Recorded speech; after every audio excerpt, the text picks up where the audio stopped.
fond, mes chers amis, mes frères, mes sœurs, il y a chaque fois dans la paracha, il faut qu'on trouve une relation avec ce qui va venir.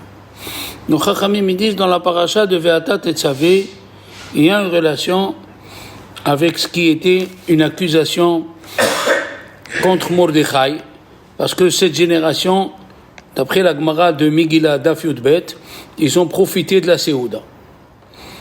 Et tout pendant le Mishté,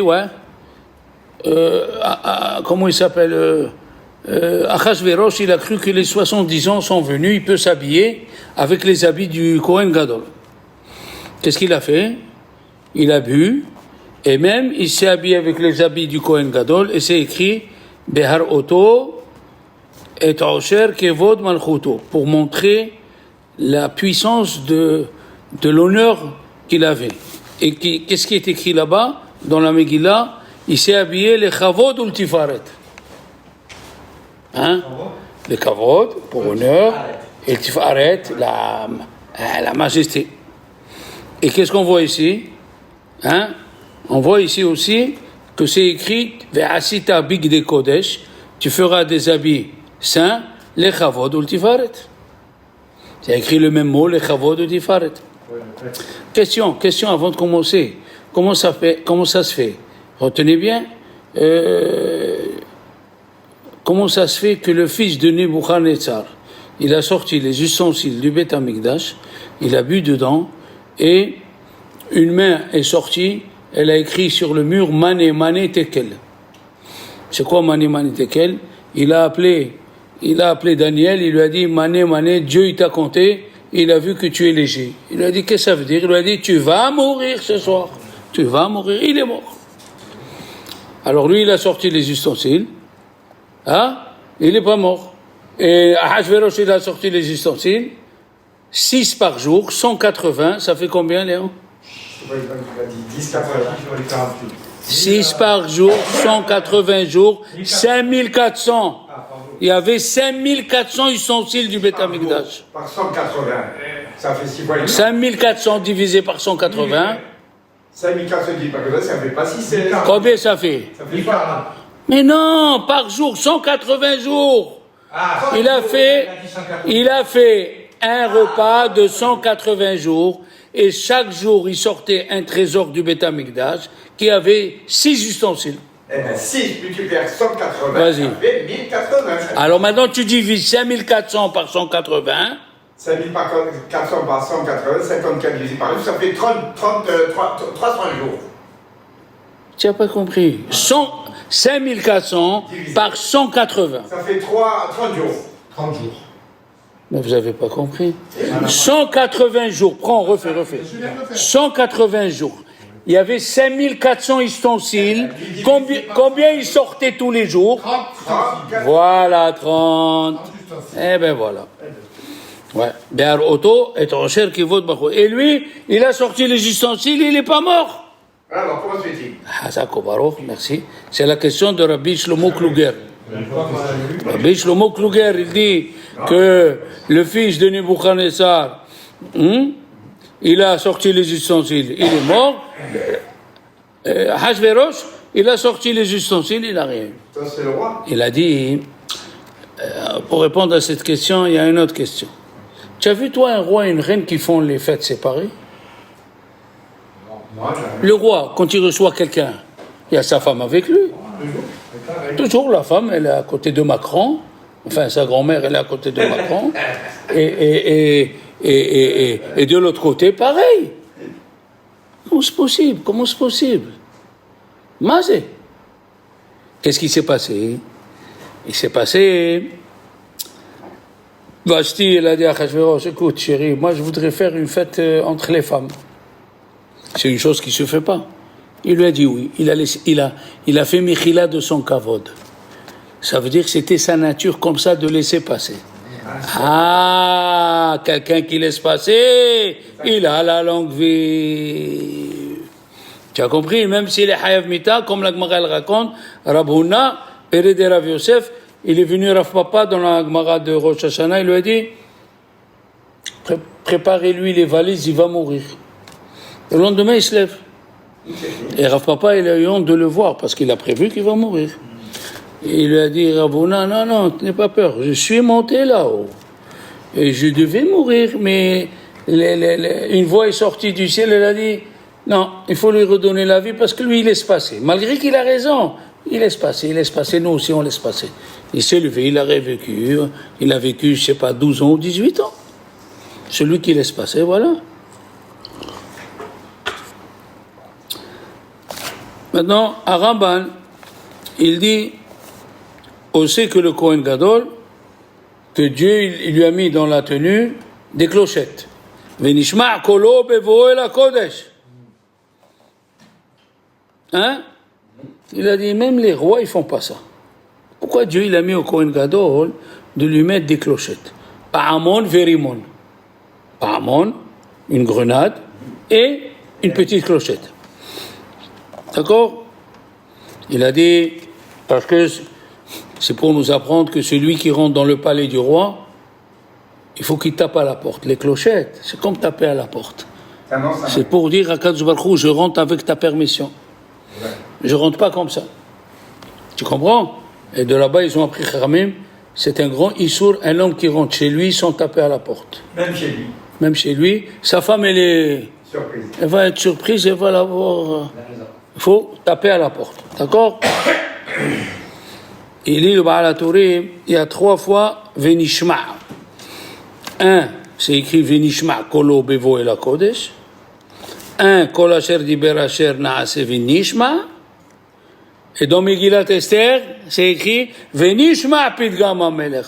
Encore une relation entre la Megillah et la paracha de la semaine. D'accord? Elle a dit, Amaraba, Mikra Megillah ve Talmud Torah, si on a la lecture de la Megillah et le Talmud Torah, Megillah Adif. Megillah d'abord. Megillah va avoda. Si on a la Megillah et servir au temple, les Kohanim, Megillah Adif. Pourquoi?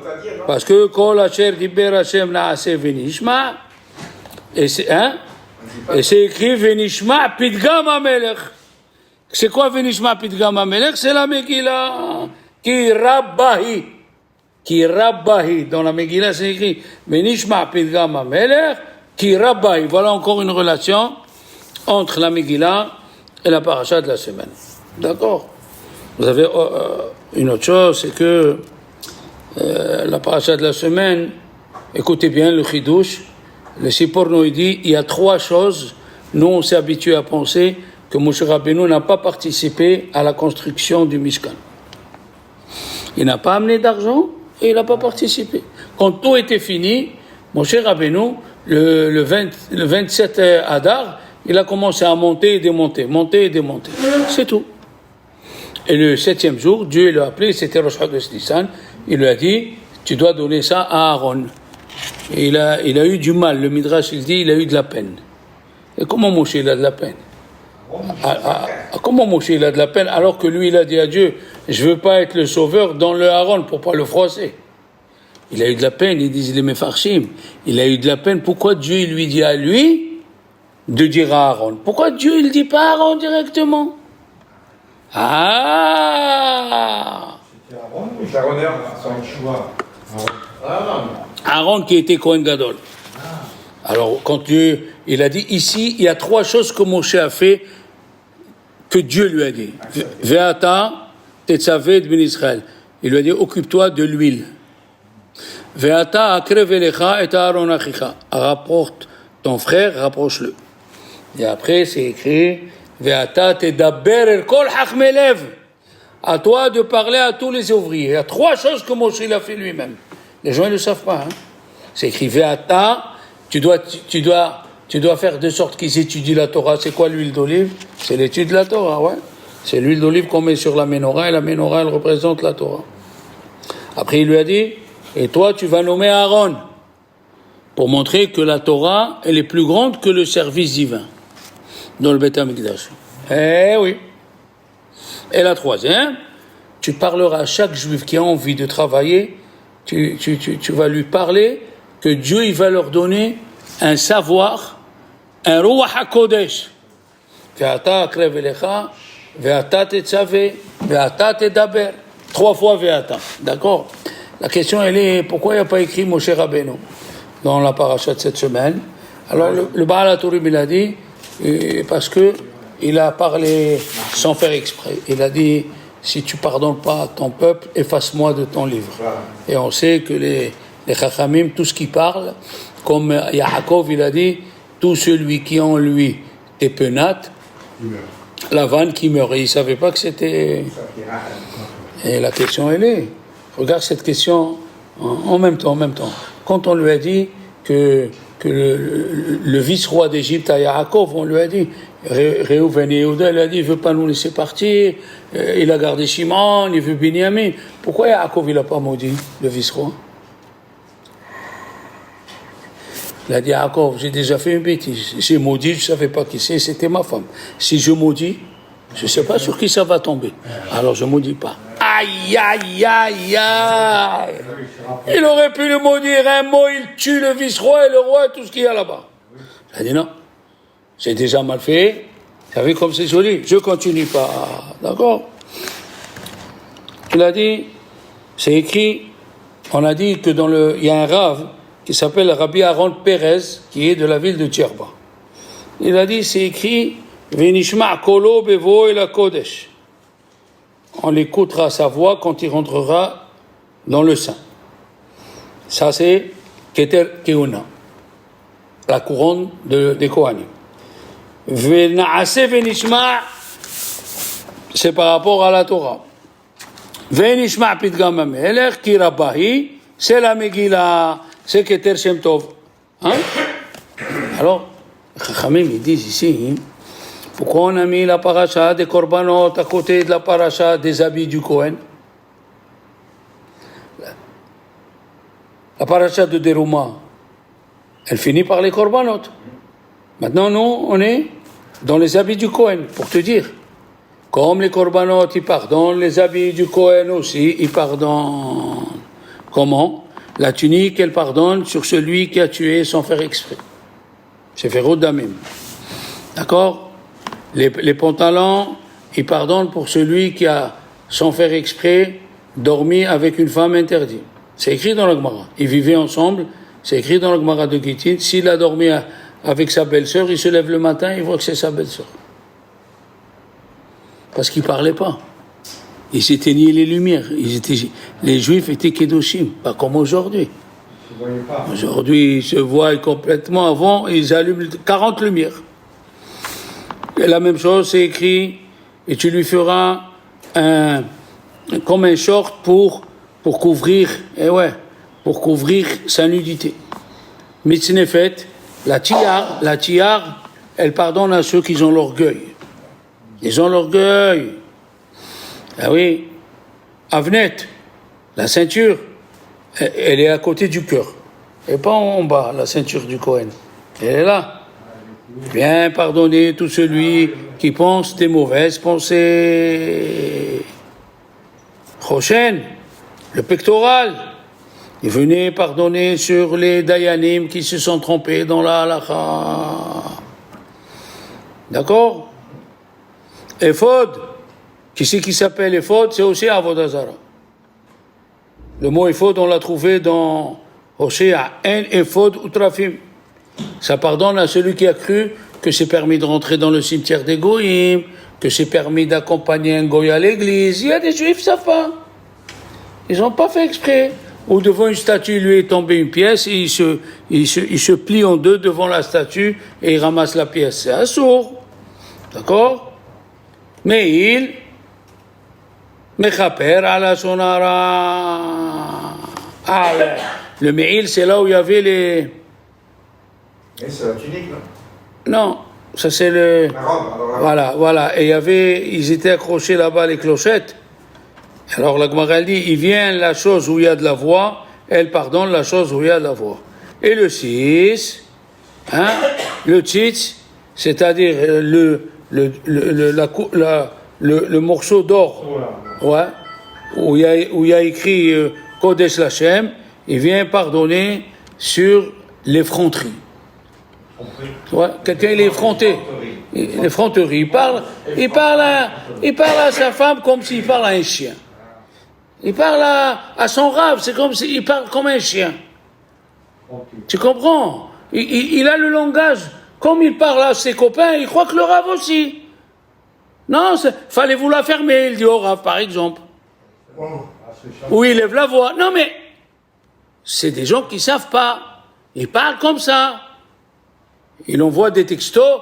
Monsieur le rave, ça se fait pas. Mais qui tu es, toi, pour dire? Voilà. Aïe, aïe, aïe, aïe. Alors, il a dit, Rashi, il a posé la question, pourquoi le Beth Amikdash il a été détruit si les habits, ils pardonnent tout ça? Ça a compris? Il a dit la réponse, parce que quand la majorité des Juifs étaient Kedoshim, étaient saints, alors ça a pardonné. Mais ceux qui ont fauté, c'est ceux qui ont été punis. D'accord? Regardez ce qu'il dit le livre Tzioni. C'est un rave qui était au temps de Baal et Atosfot, c'est-à-dire en 1200. Il a dit voilà les vêtements qu'ils vont faire. Il a dit Shelo Haïta Tefira Ahad Bebigde Keona. Il n'y avait pas quand tu couds, tu fais un trou et tu sors le fil. Il n'y avait pas une cousure, non, pas une cousure. Une couture. Il n'y avait pas une couture chez Loayur et Muzimba, Talib, chez l'Alachot, Vesodot, Niflaim, Pesidre Torah. Il n'y avait pas une couture où dedans, quand il la faisait, le monsieur, il n'y avait pas des kavanotes et des divrei Torah. Aïe, aïe, aïe, aïe, aïe. C'est extraordinaire. Betzalel, il savait associer les lettres avec quoi Dieu il a créé le ciel et la terre. Et il l'a mis dans le Mishkan. Le Mishkan, c'était un microcosme de Maaseh Bereshit. Il avait 13 ans. C'est comme ça quand Dieu veut donner l'intelligence. Le grand devina à 13 ans, il connaissait le chasse Babli, chasse Hirosalmi, Arizal. Il a dit le grand devina quelque chose d'extraordinaire. Écoutez bien. C'est écrit dans le Midrash, quand Ahashverosh, il a fait grandir Haman, oui, il est sorti, Haman, il a vu que Ahashverosh, il parlait à 3 petits-enfants et il était content. Il est arrivé, il lui a dit, quelle joie, je viens d'écrire de vous tuer tous. Il a dit, non, ça va, il y a des bonnes nouvelles. Les bonnes nouvelles, qu'est-ce qu'il dit le Midrash? Le Midrash, il dit, chaque élève, il lui a dit un pasouk. Le premier, il lui a dit, Al tira mi pahat pitom. N'aie pas peur d'une peur subite. Ça, c'est le premier pasouk. Il a dit au deuxième, quel pasouk tu as eu, toi? Il a dit, on a appris aujourd'hui, chercher des mauvaises pensées pour faire du mal aux Juifs, elle sera cassée. Et le troisième, Gam adzikna anihu. Moi-même dans la vieillesse, je suis resté jeune. Il a dit, le Rav Eliashiv, qu'est-ce qu'il est venu lui apprendre? Le Rav Eliashiv, il demande, c'est quoi la joie? Il a dit, malgré qu'il y avait les Gézérot, les enfants d'Israël, de quoi ils parlaient? Divrei Torah, pas des Gézérot qui arrivent. C'est une bonne réponse. Ils avaient la joie de la Torah. La deuxième réponse, c'est le gars de Vilna. Ouais, attachez vos ceintures. Dans la Torah, il y a 3 fois quand Amalek il est venu nous attaquer. Une fois dans Béchalah, 2 fois dans Hukat, et la 3e, c'est Purim. Il a dit chaque pasouk, elle est par rapport à la situation. La première fois quand Amalek il est venu faire la guerre dans Béchalah, Asher Karcha, qu'est-ce que c'est Karcha? Il nous a surpris. Eh bien, c'est le premier pasouk. Al tira mi pahat pitom. N'aie pas peur d'une peur subite. Comme lui, il a fait subite. N'aie pas peur d'une peur subite. La deuxième, qu'est-ce qu'ils ont fait dans la paracha? Les Amalekim, ils se sont déguisés en Kenaani. Pour que les Juifs, ils se trompent dans leurs prières. Hachem, sauve-nous de Kenaani. Et en vérité, c'était des Amalekim. Eh bien, c'est le deuxième verset du petit. Qu'est-ce qu'il a dit le petit? Faites une combine contre le peuple d'Israël, elle ne tiendra pas. Et le troisième, qu'est-ce qu'il a dit Aman dans la Megillah? Le Dieu des Juifs, il est vieux. Eh bien, le troisième passouk, qu'est-ce qu'il a dit le petit? Même que je suis vieux, je suis là, moi. Et c'est écrit que tout celui qui a un petit problème, il récite ces 3 pesukim plusieurs fois, et Dieu il enlève le problème. Comme ça, il a dit le grand devina. Why? Le grand devina. Attention. Hein? Faut les retenir. Oui, il faut les écrire. On va les écrire. Avec le cours, on va les écrire. Comme celui, il a dit Rabbi Elimelech Biderman, comme celui qui lit le Tehillim le jour de Purim sans s'arrêter. Tous les Tehillim? Tout le Tehillim sans s'arrêter. Il peut demander à Dieu quelque chose et il lui donne. Il y a un parent à New York, il a écouté ça de Rav Elimelech Biderman l'année dernière à Purim. Avant Purim, ils ont fait les analyses à sa petite fille. Ils ont trouvé qu'il a le cœliaque. Vous savez ce que c'est le cœliaque? C'est allergie au gluten. Ah oui. Toute sa vie, comment elle va être cette fille? Qu'est-ce qu'ils ont fait? Le jour de Purim, il s'est mis dans un coin, il a lu le Tehillim 3 heures. Il a dit, Dieu enlève de ma fille. Après Purim, 2 jours après, ils sont partis chez un grand docteur à New York, avec les analyses. Il les a reçus, il leur a dit, rentrez la petite ici. Ils ont fait l'analyse. À 2 heures, il rentre le docteur, il dit, je ne sais pas c'est quoi ces dossiers que vous m'amenez, la petite, elle a rien. La petite, elle a rien. 3 heures le Tehillim, 3 heures suivies. Voilà, monsieur. Il y avait un autre monsieur, il avait le même problème. Ils lui ont découvert le cœliaque, c'est en anglais, ça veut dire allergie au gluten. Il a dit que comment elle va être ma vie? Il s'est mis à Purim 3 heures. Zid, Mizmor le David, et Sa'ina, Zid. Il est parti refaire les analyses chez un grand docteur, il lui a dit, qui c'est qui vous a dit que vous avez le gluten? Oui, il y a des nissim, le jour de Purim, il y a des nissim. Il y a des nissim. D'accord? Extraordinaire. Exact. Mamash. Rabbi Eliaou Cohen Mizmir, il a posé une question. Qu'est-ce que ça veut dire? Il a invité tout le monde, min na'ar ve'ad zaken, ve'ad gadol. Du plus petit, c'est quoi? Qui c'est le plus petit? Tout le monde croit, c'est les militaires. Du plus petit aspirant au général.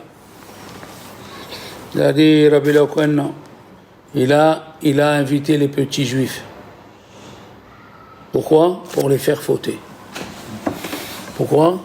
Parce que Haman, il a dit à Hachvérosh, tu sais où est la force des juifs? Chez les petits-enfants.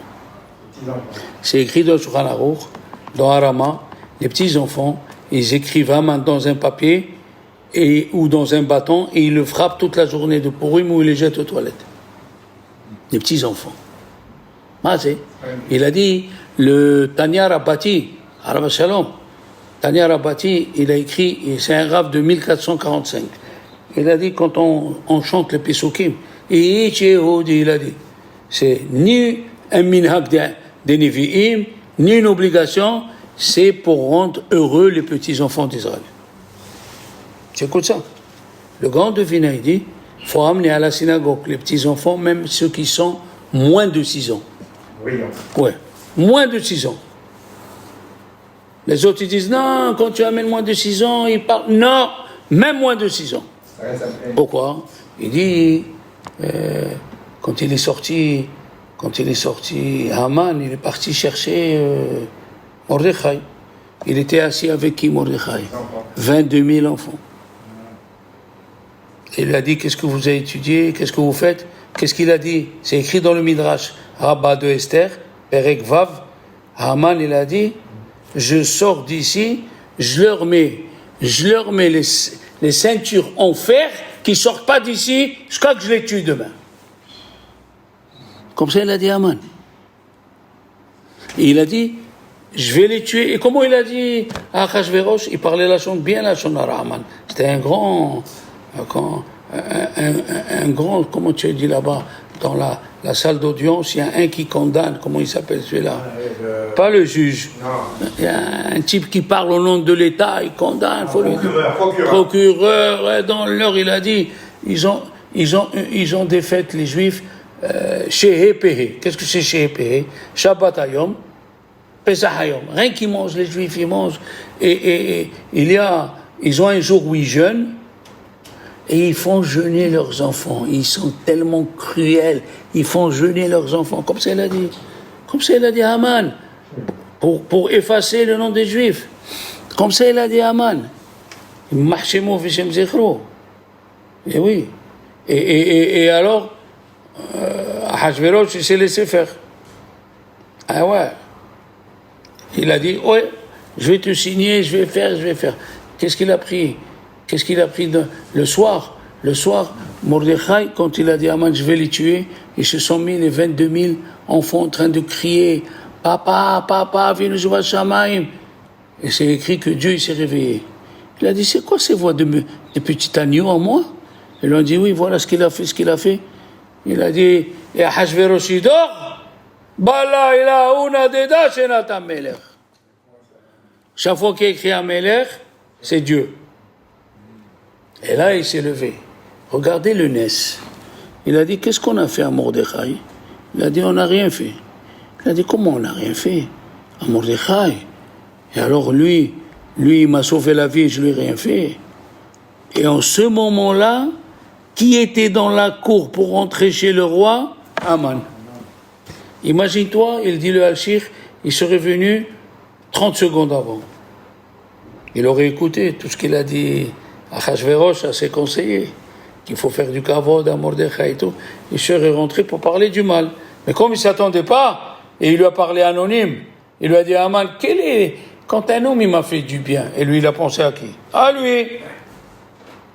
Regarde comment les situations, il dit le grand de Vina, pourquoi c'est écrit, regarde, au Mordechai, lo ichra velo ishtahave. Est-ce que la grammaire, elle est juste? Il fallait dire l'okara. Mordechai, il ne s'est pas agenouillé et il ne s'est pas prosterné. Ça, c'est la première question. La deuxième question, mais si tu dis qu'il ne s'est pas agenouillé. Ah, Claude, il ne s'est pas prosterné. S'il ne s'est pas agenouillé, il ne s'est pas prosterné, qu'est-ce que tu veux? Hein? Il a dit, regarde comme c'est joli. Il a dit, un juif, même si on le met à genoux, il ne se prosterne pas. Il ne dit pas, ah ça y est, je suis cuit. Ah là là, je suis cuit. Hein? Non, même si on m'a fait agenouiller, je ne me prosternerai pas. C'est extraordinaire. Hein? C'est extraordinaire. Le juif, il ne se décourage jamais. Regardez, il y a écrit dans la Megillah, il a dit Rabbi Elimelech Biderman, la asot kirtson ish va ish. Pour faire la volonté de chacun. La volonté de Mordechai et la volonté de Haman. Qui c'est qui a dit que le premier ish, c'est Mordechai, et le deuxième, c'est Haman? Qui c'est qui a dit ça à la Gemara? Peut-être c'est le contraire. Comment il s'écrit ish? Aleph, Yod, Shin. En shum yehush. Il n'y a pas d'abondance. Ça peut être que Mordechai. Et ça c'est ish. Va ish, le mot c'est yehush. Ça peut être que Haman. Il se décourage. Aïe, aïe, aïe, aïe. On lit, on ne sait pas ce qu'on lit. Hein? On lit, on ne sait pas ce qu'on lit. C'est extraordinaire. La Gemara, elle a dit qu'on a repris la Torah le jour de Purim. On a réaccepté la Torah. Kiblou. Voilà. Kiimou et Kiblou. La question, elle est, pourquoi on a accepté la Torah que à Purim? Pourquoi pas avant ni après? Tu vas écouter une chose, Léon? Avec quelle force il est venu à Aman? De Esav. Esav, il respectait son père qu'avec la bouche, mais dans le cœur, qu'est-ce qu'il disait? Quand est-ce qu'il va mourir mon père et je vais me venger sur Yaakov. Donc, il respectait son père avec la bouche et pas dans le cœur. Et nous, quand on a accepté la première fois la Torah, comment c'était? Avec la bouche et pas le cœur. Eh oui. Alors alors Mordechai, quand il a vu ça, il a dit, quoi, on va le laisser? Il a rassemblé tous les Juifs, il a dit, on va recevoir la Torah une deuxième fois avec la bouche et le cœur. Et là, Haman, il avait la bouche de son père Esav, mais le cœur, il n'était plus là, Isaac. Alors on a gagné. Regardez ce qui est le secret de la Megillah. Il y a écrit Zé ve'alma zé. Il a demandé Esther, pourquoi tu t'es mis comme ça, Mordechai? Sur quel péché les Juifs ils doivent faire un tikkun? Parce que sur le Hegel, ils ont dit Zé Elokecha Israël.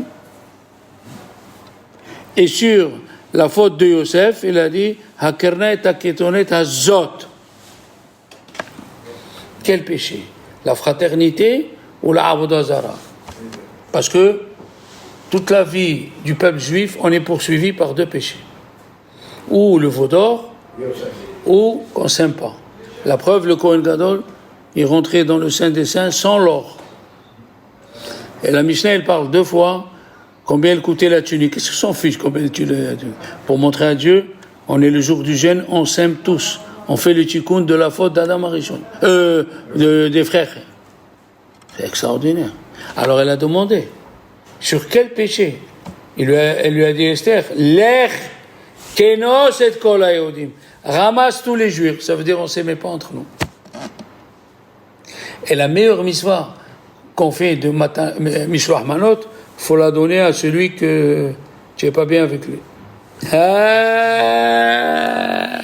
Sinon, tu rates le but de Purim.